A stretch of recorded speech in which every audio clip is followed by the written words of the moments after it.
This is the most terrifying prison in the world. Locals call it the pit because the room contains only a bed and a sink, and a huge, scary hole is in the middle of the floor. This prison consists of hundreds of similar levels, each housing 2 prisoners. Food is delivered daily on a platform that descends through the hole. Prisoners have just 2 minutes to eat as much as possible before the platform moves below. The further down you are, the less likely you are to get any food, causing insanity. A young woman wakes up with a huge, bold man on level 24. Watch her closely. You'll understand how it all went so wrong by the end. But for a better understanding, we must know just a few details. In a dark room, kids are having fun as if unaware that gloomy shadows are creeping in around them. But something feels off. Something scary is about to happen. Before going to prison, people undergo a special interview. Trapped in a vertical prison are allowed to bring 1 item and 1 dish that will be served to them every day. Anything?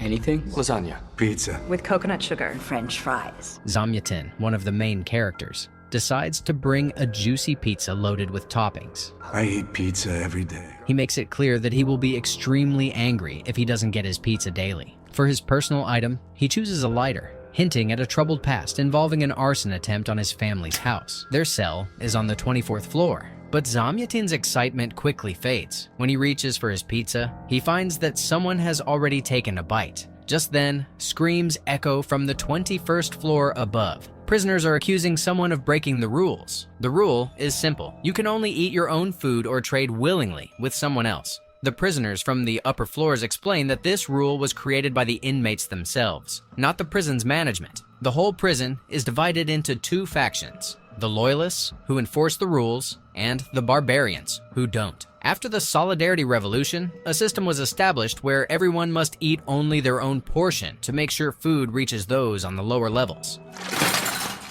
Zamyatin wants to break the rule and try someone else's chicken wings, but the neighbors upstairs shout for him to stop. The girl offers him her dish. Do you want one? Croquettes with ham and cheese. He smells them and reluctantly agrees, though he's still dissatisfied. The loyalists warn them of another strict rule. Food cannot be left behind in the room. If you don't finish before the platform moves down, the punishment will be severe, and there are no second chances. The neighbors tell Zamyatin he's lucky, as the floors are shuffled randomly each month. Today, he's near the top, but next month, he could end up at the bottom, where food never reaches. Each meal is a chance at survival. As the platform descends, the prisoners start to get to know each other. Zamyatin. Padampuan. Meanwhile, we see more clips from the interview, revealing that she voluntarily entered the prison to deal with guilt over something she did in the past. This means not everyone is here by force. Life in the cell becomes routine. Perempuan draws on the walls, occasionally distracted by her coughing neighbor, who keeps struggling to reach the hair on his back. Soon, disturbing news spreads. The connection between floors was lost on level 44, meaning the inmates there stopped following the rules and responding to others. The prison has 333 floors, and the loyalists explain that they travel down the platform to keep order and protect food from the barbarians. Anyone who breaks the rules faces harsh punishment. A fight breaks out on one of the upper floors. The prisoners tell Zamyatin to grab iron rods from the bed frame to defend himself and help protect those below. He's not ready for violence and offers to give away his pizza if it means they'll leave him alone. Tensions rise. Perempuan grabs a rod, preparing to fight. When the platform reaches the 24th floor, the prisoners find a lifeless body on it, followed by 2 wounded individuals. Suddenly, a fire breaks out on an upper floor because food left behind during the fight triggered the punishment. A woman falls down, her clothes ablaze, and Perempuan desperately tries to put out the flames while Zamyatin stands frozen in fear, unable to act. The battle rages on with no way to escape. Blow after blow, loyalists and barbarians fight with all their strength to survive. Perempuan manages to extinguish the woman, but it seems too late. She grabs the iron rod and strikes the enemy's ribs, buying some time. A loyalist knocks the barbarian down and his head hits the platform just as it starts moving downward. The platform! The food! The room becomes freezing cold. They have to throw all the food off the platform. The air is so cold it's almost impossible to breathe, but Zamyatin remains still, ignoring the pleas to help. At the last moment, they manage to clear the food, and the room warms up. All three take a deep breath, horrified by what just happened. They tie up the barbarian, and after making sure he's unconscious, Zamyatin, feeling emboldened, tries to vent his frustration on the helpless man. A loyalist stops him, saying there's been enough violence. No one will be eating tonight anyway. The large man blames the loyalist for everything, showing no gratitude for being saved. He says he could have enjoyed a feast yesterday and argues that a little freedom wouldn't hurt anyone. The loyalist snaps, furious at the idea that freedom means eating whatever you want. Silence fills the room for a moment and Perempuan checks the fallen woman, confirming she didn't survive. This enrages the big man further. Zamyatin smirks, patting the loyalist on the back, saying he was brave. Unable to hold back, the loyalist grabs the big man by the throat, but Perempuan intervenes, stopping him and asking what they should do with the bodies. The man explains that he plans to ride the platform further down, searching for the anointed ones. These are people who supposedly met the teacher, the one who established the prison's rules. Some call him the missionary, or Hidalgo.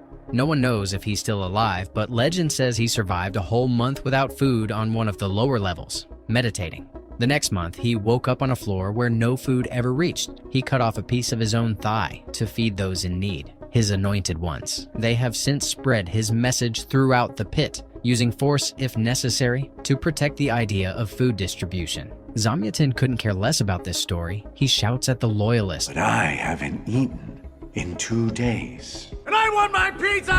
At night, the platform rises, and the big man suggests eating the real meat, especially the one already cooked by the fire. The loyalist reminds him that cannibalism is forbidden, and he throws the body down. We watch as the body breaks apart when it hits the edges of the levels, and the pieces disappear into the darkness, grabbed by unseen hands, hinting at the complexity of the prison. The next day, a new platform with food arrives. Zamyatin teases the barbarian with his pizza. The loyalist throws away the food of those who died, explaining that it's wrong to benefit from their deaths. He assigns the big man and the girl to help keep order. The young man takes the barbarian down on the platform, punishing him with iron rods and mentioning that few of the anointed ones remain. The platform leaves, and the characters are left alone. The next day, they face a choice: follow the law and throw away the food, or secretly eat someone else's meal. Perempuan throws away the first dish, leaving Zamyatin to throw the second. He sneaks a piece, but throws away the rest. The big man looks pleased, and the people above notice the disobedience, but stay silent. Days pass. Perempuan follows the rules, trading her meals to try something new. But Zamyatin keeps sneaking food when no one's looking, though the people above are watching. Gradually, they settle into a routine and start helping each other. Perempuan helps shave Zamyatin's back, and he shares his pizza with her. On the last night of the month, Perempuan shows a drawing of a prophet feeding the anointed ones with his own flesh and asks Zamyatin to draw something. He explains that he's not as foolish as he looks. He spent his life studying pure mathematics, but gave it up. He draws the square root of -1, explaining that imaginary numbers made him lose faith in math, work, and life itself. Perempuan tries to understand, but Zamyatin insists that the imaginary has no purpose. Suddenly, there are screams. This month, food reached the 175th floor, a rare achievement. Perempuan suggests they dance, and although Zamyatin first calls her crazy, they dance that final night. The next morning, they wake up on the 180th floor. The neighbors exchange information about their meals, but it's clear that something is wrong. On the 169th floor, barbarians might have woken up. Zamyatin loses hope. And when the platform comes down with no food, his fears are confirmed. The neighbor below, who went 25 days without eating, still preaches the prophet's teachings. When the platform arrives again, they don't even look at it, convinced it's empty. Later, Perempuan draws another picture, while Big Man seems to be losing his mind. He covers the wall with square roots of -1 and plays dangerously with a lighter, coughing more frequently. Suddenly, the man coughs up blood, and at that moment, a head falls down. People shout that it's a sign. The anointed ones are cleansing the pit of barbarians. Discussions start on the floors, and Big Man declares that law is power. His condition worsens, and Perempuan lays him down, trying to help by wetting a cloth. And you'll be rewarded forevermore. The next morning, they hear that food has reached the 167th floor. Neighbors report that the anointed ones are looking for people who broke the law, including those who feasted on the 176th floor and a fat man who ate the food of the dead on the 24th floor. Perempuan keeps their secret, saying they were on the 46th floor, but Zamyatin believes they'll be punished. She gently lies down next to him. In an interview flashback, we learn the man dropped out of school at 16, failed in business, and was kicked out by his wife and kids. His parents suggested sending him to the pit, thinking he needed discipline. In the interview, he grows angry, not understanding why he needs discipline. The interviewer explains it's to stop his attention-seeking behavior. Big man stands near the hole as Parumpwan wakes up and sees him. During their conversation, the big man lights a fire and admits he was wrong. He confesses to eating food that wasn't his and warns Parumpwan not to come closer. But she approaches him, crying. He tells her she doesn't deserve punishment for helping him and asks her to tell his kids he always loved them. The prisoners watch his fall, some with joy, others with malice.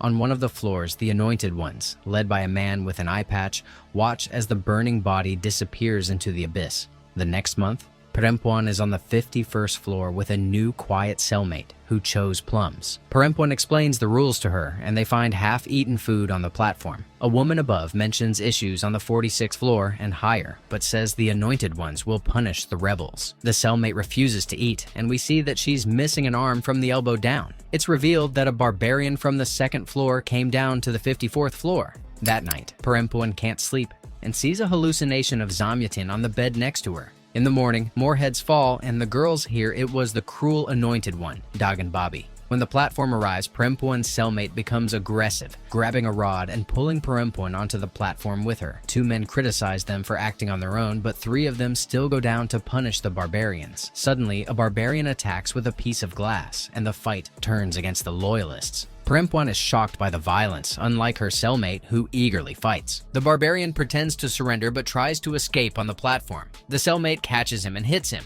Then Parumpwan joins in, knocking him down. The barbarian says he was just trying to survive and begs for mercy. Parumpwan struggles, unable to deliver the final blow. When the platform begins to lower, the barbarian escapes. The cellmate is frustrated and Parumpwan tries to calm her, while a boy across from them smirks. That night, Parumpwan bandages her cellmate's wounds. The cellmate shares that she has been in the pit for 6 months. On her first day, her friend explained the rules, but they seemed unfair because they only protected food. They followed the rules until one day, they gave extra food to a starving boy. In punishment, Dagan Bobby cut off her arm, and her friend gouged out his eyes. Dagan tied her friend to the platform, and the lower floors ate her alive. The cellmate tells Parumpwan that no one survives the pit because of the unfair rules, and she suggests escaping during the interval at the end of the month when gas puts everyone to sleep. But they need to find a way to stay awake. She proposes going down. The next day, a man is lowered on the platform, crucified at the edges,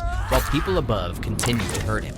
The cellmate grows nervous, recognizing Dagan Bobby's method. The girls decide to escape that day. Armed, they prepare for a fight. Dagan and his followers limit their space. He starts talking about how the girls broke the rules and offers them as much wine as they want. He says food is both a right and a duty because strong people are needed. Enjoy.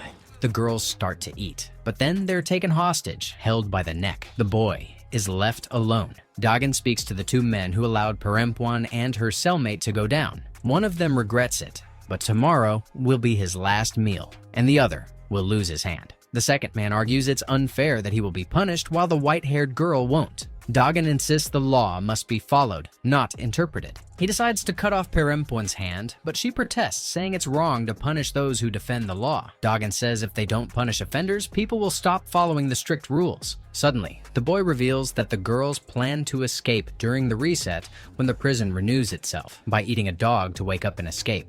There's laughter, but Dagan quickly silences it. Parumpwan's cellmate is stripped and held hostage, while Parumpwan is tied down by her arm with bedsheets. The platform lowers and screams echo throughout the prison. Parumpwan is left without her hand, and her cellmate is thrown onto the platform, tied with the same sheets. Parumpwan wakes up on the 72nd floor and sees an old man, her new cellmate. He doesn't speak, but he shows her a bread knife. Remembering her cellmate's story about the drowning dog, Parumpwan warns him not to talk to the people above or below. When the food arrives, the old man ignores the rules and eats other people's chicken wings, not caring about the complaints from above. Perempuan suggests they leave together to avoid trouble. They descend on the platform, briefly seeing a vision of Zamyatin before he disappears. When a man with an iron rod threatens her, Perempuan convinces him to join, explaining that they are stronger together. Over time, they recruit another person, making them 4. The people above threaten that the anointed ones will punish them, but the barbarians keep eating and throwing food down as a protest. Perempuan stays silent, observing the tense situation.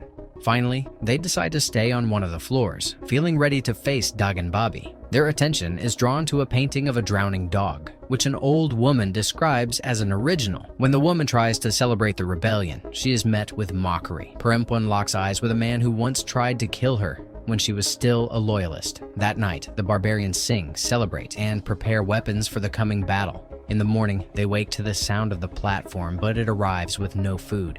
Dagan Babi and his men stay on the floor above, announcing that no food will be delivered for the rest of the month. He offers them the chance to surrender, promising only the rebellion leaders will suffer. Arguments start, and the old man suggests going down to eat those who follow the law. Perempuan talks about her 4th art exhibit, which focused on animal cruelty. Her boyfriend brought his energetic son, who ended up tripping and getting fatally injured by one of her sculptures. Perempuan hopes the boy didn't suffer. Meanwhile, the old man and the other prisoners roast meat and offer some to Perempuan, but she turns away, lost in her visions. The next morning, the barbarians prepare for battle. Perempuan hides the painting of the drowning dog. The platform arrives with mattresses like a Trojan horse, causing confusion. The battle begins. The barbarians attack, but then the loyalists arrive to protect Dagan Babi.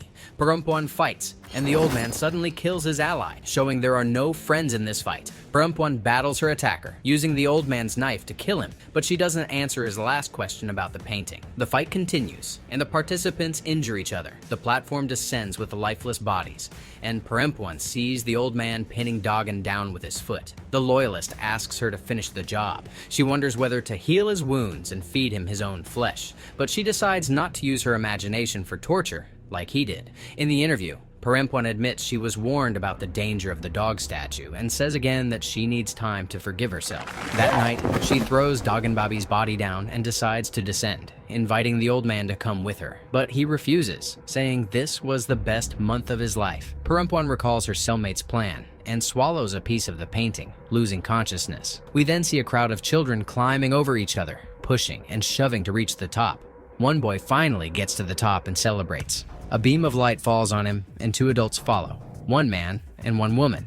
They whisper something to him, but there is no joy in his eyes. The woman takes his hand and leads him through the crowd of children, who look worried, with some even crying, possibly knowing where the boy is being taken. A green light appears, and Perempuan wakes up to see people in suits collecting bodies. A flashlight shines on her, and she pretends to be dead. They tie her to the other bodies, and everything floats weightlessly, with objects flying around. As they descend through the levels, Perempuan watches what's happening around her. The masked workers check on the sleeping prisoners, tightly tucking them into bed. The pile of bodies is lowered further, and Perempuan realizes they've reached the 331st floor, then 332, 333, and finally, an unknown dark space. The worker leaves the pile between the 333rd floor and the unknown abyss. Perempuan's mind is filled with thoughts of the past. She wishes she could save the boy who was hurt by her statue, but she knows she has to escape now. Still, the voice urges her to save him.